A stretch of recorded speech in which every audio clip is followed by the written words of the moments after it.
Hello everyone, this is Abraham and I'm from my MSc Cyber Security September 2022 batch, and my topic is anti-CSRF token using linear congregational generator. My research question is how effectively are anti-CSRF token are generated using linear congregation generator to prevent CSRF attacks. And the problem behind the LCG is uh, it provides a um, repeated value. So to resolve this, I have four objectives. So the major objective is let me explain the first objective. First objective is to basically to deploy any LCG-based algorithm for issuing a safe CSRF token. The second objective is to analyze the numbers generated, whether they are unpredictable and random and are random. And the third objective is to gain to analyze the tokens generated, whether they are in any sequence, just to see if they are in sequence. Basically doesn't mean they're random. And fourth objective is to investigate if there are any similar patterns, like patterns in the generated tokens. So this is the design of this project. So on your left you can see HMAC TRPG, and in the middle it's ELCG, at the end CSRF token generation. So the HMAC TRPG would provide an output to ELCG, and ELCG then generates a number, and that number would be analyzed to see if those generated numbers are um, in sequence or are they random. So those number will be then converted to an ASCII value, or maybe any kind of conversion can be used, but I'm just using an ASCII. um, yeah, let's now move to the next slide. Next slide. So on the next slide, so here let me explain you about the traditional LCG first. In the traditional LCG, if you can see there, the formula is xn is equal to a into x n minus 1 plus c modulus of m. So xn minus 1 is the seed value, and the seed value is nothing but the previous output of the LCG. So each time in each iteration, the LCG would use its previous value as the seed value for its own next output. So basically, this basically makes the LCG weaker, and it's basically providing a repeated value. So that's the reason I have been enhanced this LCG, where in enhanced LCG I'll be using the same formula, but the xn minus 1 will not be the previous value of the LCG. However, that will be from the HMAC TRBG.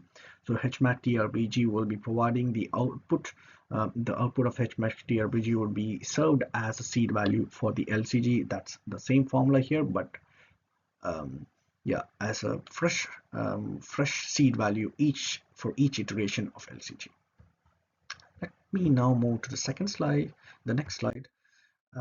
As per this, this is the results and analysis here. If you can see there in the table, I have done around 7 tests. The first 5 tests are autocorrelation, and then gap tests, and then chi-square and serial overlapping tests.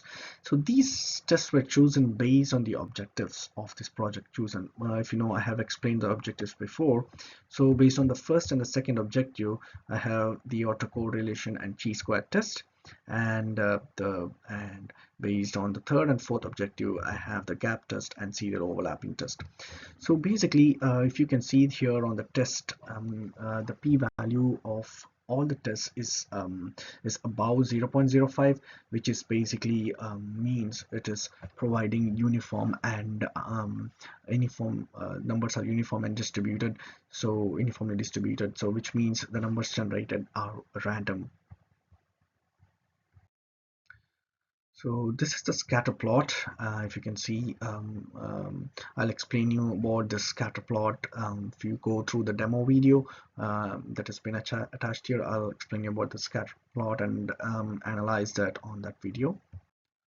And here, on conclusion, this research was based on the scatter plot and the statistical results. We can see that CSRF token generated are random, and also they are very efficient with respect to with the results that we got. I could actually say this is very efficient way of generating a CSRF token.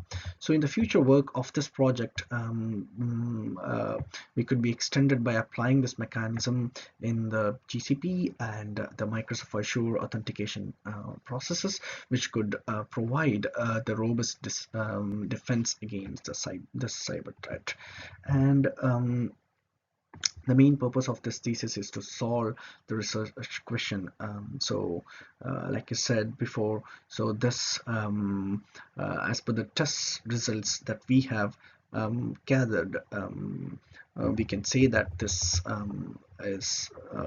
will serve as an answer to the research question. Basically, it provides an efficient and a safe way to generate the CSRF token.